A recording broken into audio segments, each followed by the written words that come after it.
So Zelensky has spoken Friday and in recent days about his concern about panic and statements that could panic his population in Ukraine.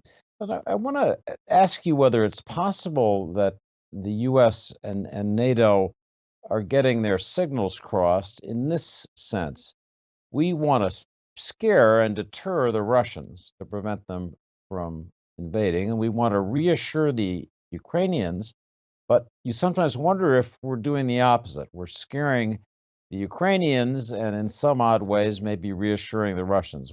How would you react to that criticism? That it would have been irresponsible if we didn't address the continued military buildup that has taken place over many weeks. If NATO didn't react to that at all, then I think it would have been justified to criticize us for being passive. We are, as I said, describing the facts, but we're also then conveying a message to Russia to deter them from using those forces. We are consulting very closely with Ukraine at many different levels, also here in Brussels. And we are describing a way out, providing Russia an opportunity to sit down.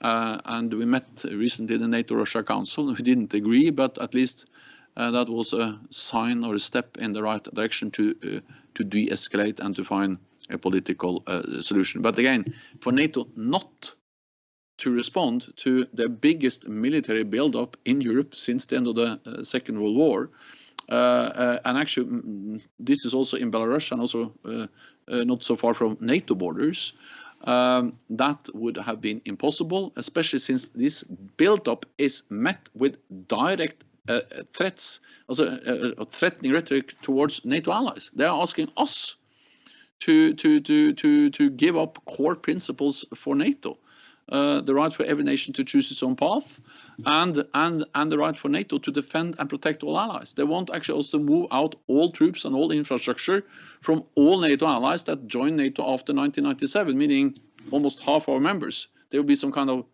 second-class members because we don't have the same right and a possibility to defend these allies. So there's no possibility, no option for NATO not to react, and we really try to be balanced.